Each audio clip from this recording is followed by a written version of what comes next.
P Banerjee কথা বলছি। এর আগের ভিডিওটা আমি বলেছিলাম ফ্রোজেন শোল্ডার সম্বন্ধে। তো একটা রুগী পেয়েছি, আপনাদের একটু দেখিয়ে দিচ্ছি ফ্রোজেন শোল্ডার বলতে কি বুঝি আমরা। দেখুন এই যে রুগী আমার সামনে এসছে, ঠিক আছে? এই রুগী দেখুন সামনে রয়েছে। আপনার নাম কি মা? নমিতা দত্ত। নমিতা দত্ত। আচ্ছা, আপনার যে ঘাড়ের যে ব্যথাটা, এটা যে আপনার ওঠাতে কষ্ট হচ্ছে মোটামুটি কতদিন? প্রায় 1 বছর। 1 বছর থেকে হচ্ছে। আচ্ছা, আপনার অন্য কোনো রোগ আছে, মানে ডায়াবেটিস, না, আমার অন্য কিছু প্রেশার, না। থাইরয়েড কিছু না। নেই? আচ্ছা, আপনাকে আমি দেখানোর জন্য আপনার একটা ছবি তুলছি আমরা। আপনি হাতটা সোজা এরকম করে তুলুন, দেখুন তুলুন যতখানি পারবেন, আরও তুলুন, আরও তুলুন, আরও তুলুন। দেখুন হচ্ছে, কিন্তু মাথাটা সোজা রাখুন, পারছে। হাতটা নামান আস্তে আস্তে, দেখুন নামিয়ে দিলাম। এবার দেখুন ওনাকে বলছি হাতটা পেছনে নিয়ে যেতে। আপনি হাত ভাঁজ করুন, এবার ওঠান। এখানে আর যাচ্ছে না।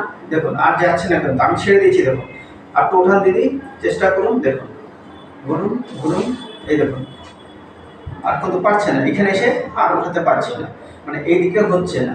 দেখুন আমি এর পাশে করছি, এই তো রয়েছি আমি, এদিক উঠাচ্ছি, হচ্ছে, নামাচ্ছি, এরকম করলাম। এবার দেখুন এইদিকে আমি কিন্তু এতখানি নিয়ে আসতে পারছি, দেখুন উনি কিন্তু পারছেন না। অর্থাৎ এই যে রেস্ট্রিকশন অফ মুভমেন্ট, নিতে পারছে না, হচ্ছে না। এবার যদি ওনাকে বলি চুল বাঁধানোর জন্য করুন, তো চুল বাঁধুন। দেখুন এই হাত দিয়ে, দেখুন না হাতটা সোজা রাখুন, পারছে। এদিকটা কিন্তু পারছে, মানে রেস্ট্রিকশনটা সব জায়গায় হয়নি, কিছুটা হচ্ছে।